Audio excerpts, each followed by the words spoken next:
آج جو اس نے دیکھا وہ کیا سوچے گی، اور کیا آج وہ مجھے غلط سمجھے گی، کیا سوچ رہی ہوگی وہ میرے بارے میں۔ چلو دیکھتے ہیں اس کا نیکسٹ ری ایکشن بھی۔ مگر میں اتنا آسان کے بارے میں کیوں سوچ رہا ہوں؟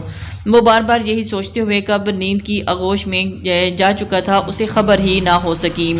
آپ دونوں تو اپنی گاڑی پہ گئی تھی، پھر ٹیکسی والے کو کرایہ کیوں دینا ہے؟ غازیہ ظہیر نے انٹر ہوتے ہی ماں سے پیسے مانگے تھے، وہ ماما پاپا کی گاڑی خراب ہو گئی تھی، اسی لیے ہم واپسی ٹیکسی میں آ گئے، اور اس نے ماما سے نظریں چراتے ہوئے بات بدلی۔ یہ لو دے دو جا کے، گن مین کو پیسے دے گا ٹیکسی والے کو۔ جی ماما میں ابھی آتی ہوں۔ ہیر کو اشارہ کرتی ہوئی وہ باہر نکل گئی، اشارہ اس کی اڑتی ہوئی رنگت کے لیے تھا۔ اور کیا ہوا بیٹا ہیر، تمہاری طبیعت تو ٹھیک ہے؟ تم اتنی زرد پیلی کیوں ہو رہی ہو؟ کچھ نہیں آنٹی، بس تھوڑی طبیعت خراب ہے، کھانا بھی نہیں کھایا ماما اسی وجہ سے، اور وہ وامٹنگ شروع ہو گئی تھی۔ اچھا تو صبح سے بھوکی ہو، کھانا بھی نہیں کھایا؟ ماں تھی تو ان کے لیے فکر ہونا تھا۔ اور اچھا میں کھانا لگاتی ہوں، تم ہاتھ منہ دھو لو۔ وہ کھانا نکالنے لگی تو غازیہ روم میں فریش ہونے چلی گئی تھی، اور اسی طرح ہیر اس کی طرف دیکھنے لگی۔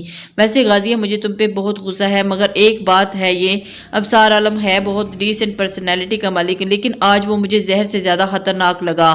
غازیہ نے اسے ٹوکتے ہوئے بولا۔ غازیہ مجھے تمہاری سمجھ بالکل نہیں آتی، جب تم نے آج تہیہ کر ہی لیا تھا، خود کو کسی مصیبت میں ڈالنے کی کیا ضرورت تھی؟ میری پیاری دوست ہیرے، وہ شخص جب میرے سامنے آ جاتا ہے نا تو میں سب کچھ بھول جاتی ہوں، مجھے خود کچھ سمجھ میں نہیں آتا، لیکن اب میں اسے چھوڑوں گی نہیں۔ میں بچپن سے جمالی انکل کو جانتی ہوں، وہ بہت خطرناک ہیں، وہ بہت عرصے سے اچھے دوست ہیں، مگر پھر ابصار عالم کیوں آج ان پہ پسٹل تان کر کھڑا تھا؟ آج مجھے ایسے دیکھ کر وہ ایک گنڈا ہی لگا تھا، اور اب شاید وہ جذبات نہیں رہے میرے دل میں۔ اب چلو باتیں تو ہوتی رہیں گی، کھانا کھاتے ہیں۔ ہاں مجھے بھی گھر جانا ہے، ماما ویٹ کر رہی ہوں گی، ہیر نے غازیہ ظہیر سے کہا، اور نیچے آ گئی۔ وہ کھانا ختم کر کے اٹھی تھی دونوں جب غازیہ ظہیر کے گھر پہ کال آئی تھی۔ ماما میں دیکھتی ہوں۔ وہ نیپکن سے ہاتھ صاف کرتی ہوئی فون اسٹینڈ تک آئی تھی۔ جسٹس ظہیر الحسن پہ کسی نے اندھا دھند فائرنگ کر دی ہے۔ غازیہ کے ہاتھ سے ریسیور پھسلا تھا، اور یہ فائرنگ ابصار عالم اور اس کے ساتھیوں نے کی ہے۔ میں نے ان کو اپنی آنکھوں سے دیکھا ہے، ان کے کڈز ہاؤس سے نکلتے دیکھا ہے، اور یہ ساری باتیں وہ کا آنکھیں انہیں سول ہاسپٹل لے گئے ہیں۔ میں کچھ کہہ نہیں سکتا، آپ کون ہیں؟ غازیہ نے ان سے پوچھا، اور وہ میں اس واقعے کا چشمدید گواہ ہوں۔ اور کیا ہوا غازیہ؟ سب ٹھیک ہے ماما رو دیا، اور پاپا کو ابصار عالم نے جان لے لی میرے پاپا کی۔ وہ پاگلوں کی طرح چیخ رہی تھی، میرے پاپا، میری ماما پاس ہوٹل میں وہ تھوک نکل کر آنسو پیچھے دھکیلتے ہوئے بمشکل بولی تھی۔ ہیر ماہم کو بھی جیسا سکتا ہو گیا، مگر اس کے سیل پہ مسلسل کال آ رہی تھی۔ اس کے پاپا کامران خان کی تھی۔ اور کہاں ہو بیٹا؟ غازیہ ظہیر کے پاپا کا سنا ہوگا نا تم نے، وہ کیسے ہیں؟ پاپا کے پچھلے کئی منٹوں میں بس اپنے پاپا سے ہی بول سکی تھی۔ پتہ نہیں بیٹا، حالت بہت کریٹیکل ہے، بس دعا ہی اسے بچا سکتی ہیں۔ ہیر کے پاپا کامران خان نے اسے بتایا، میں اور تمہاری والدہ ہاسپٹل ہی گھر آتے ہیں، انہیں ہماری ضرورت ہوگی۔ جی پاپا، آپ دونوں آ جائیں یہاں، میں بہت ڈر رہی ہوں، تم غازیہ کے پاس رہو، ہم پہنچتے ہیں وہاں۔ جی پاپا ٹھیک ہے۔ کامران خان نے کال ڈسکنیکٹ کر دی۔ ہیر غازیہ کے پاس نیچے جا بیٹھی، جہاں وہ دونوں ماں بیٹی ایک دوسرے کو حوصلہ بھی نہیں دے رہی تھی۔ غازیہ ظہیر ماں کے گلے لگ کر زاروں کی طرح رو رہی تھی، اس پہ تو جیسے ایک جنونیت سی طاری ہو گئی تھی۔ غازیہ انکل ٹھیک ہیں، وہ بس زخمی ہوئے ہیں، ہیر نے اسے اپنی طرف موڑتے ہوئے تسلی دیتے ہوئے کہا۔ غازیہ ظہیر اور بھی زور زور سے رونے لگی۔ نسیم بیگم اٹھ کر وضو کرنے چلی گئی، اور پھر ساتھ ہی اللہ سے دعائیں مانگنے لگی۔ ہیر نے انہیں اپنے والدین کی آمد کا بتا دیا تھا، اور وہ ان کے آنے سے پہلے ہی حاجت کے نوافل ابصار عالم کا دروازہ دھڑایا تھا، اور ہڑبڑا کر اٹھا تھا۔ اس نے یس کہا تو خرم ذکی گھبرایا ہوا اندر داخل ہوا۔ باؤ، جسٹس ظہیر صاحب کو گولیاں لگی ہیں، وہ ہاسپٹل میں شدید زخمی حالت میں ہیں، نیوز آگ کی طرح چل رہی ہے، کسی نے آپ کا نام لیا ہے، اور اس سب کے پیچھے جمالی کے ساتھیوں کا کام ہے، کیونکہ وہ جان گئے ہیں کہ جسٹس سب جان چکا ہے۔ ابصار عالم بلیک نائٹ ڈریس میں نیچے منہ کر کے بہت غور سے خرم ذکی کی بات سن رہا تھا۔ گاڑی نکالو، ہمیں ابھی وہاں پہنچنا ہوگا۔ کون سے ہاسپٹل میں ہے؟ وہ بس نائٹ ڈریس اور گھر کی سلیپر میں ہی باہر بھاگا تھا، اور وہ پھر ہسپتال کی طرف دوڑے۔ ہسپتال میں پولیس کی نفری موجود تھی، اس لیے وہ ان سے نہیں ملی، جن میں سے ایس ایس پی اور ڈی ایس پی وغیرہ سب ادھر شامل تھے، بھاری نفری کے ساتھ وہاں موجود تھے۔ دراور بھی موجود تھا۔ وہ دراور کو ساری صورتحال بتا کر اندر داخل ہو گیا۔ دراور بھی اسی کے پیچھے گیا۔ ڈاکٹرز کسی کو اندر نہیں جانے دے رہے تھے مگر ابصار عالم کو وہ اندر بھیج دیا اور خود ہی باہر اس کا انتظار کرنے لگے۔ جسٹس صاحب کیسے ہیں؟ اب ابصار عالم نے ایک سینئر ڈاکٹر سے پوچھا۔ ابھی کچھ کہہ نہیں سکتے، بس دعائیں ہیں انہیں واپس لا سکتی ہیں۔ اللہ تعالیٰ انہیں صحت دے۔ ابصار نے مشینوں میں جھکڑے ہوئے اس بہادر شخص کو دیکھتے ہوئے کہا۔ اس کے جسم میں بہت ساری گولیاں لگی ہوئی تھیں اور وہ اپنے ہوش میں نہیں تھے۔ ڈاکٹرز انہیں نکالنے کی کوشش کر رہے تھے۔ ابصار عالم نے مزید دیکھا نہیں گیا۔ دو آنسو جو اس کی آنکھوں سے باہر آئے تھے وہ ان کی پرواہ کیے بنا باہر نکل آیا۔ وہ دراور کی طرف بڑھ رہا تھا جب اس نے غازیہ ظہیر کو روتے دیکھا۔ ایک لمحے کے لیے اسے اپنا دل ڈوبتا ہوا محسوس ہوا۔ وہ بے اختیار میں اس کی جانب بڑھا تھا۔ غازیہ، آپ کے والد ٹھیک ہو جائیں گے۔ وہ کھڑا ہوا، تھوڑا غازیہ ظہیر کی جانب جھکا۔ اگلے ہی پل بہت زور سا دار چانٹا اس کے منہ پر لگا تھا۔ تم میرے سامنے کیسے آئے وحشی درندے گنڈے؟ غازیہ ظہیر کھڑی ہوئی اور لفظ چبا چبا کر الفاظ ادا کرنے لگی اور وہ اس کے گریبان کو پکڑ کر جھنجھوڑ رہی تھی۔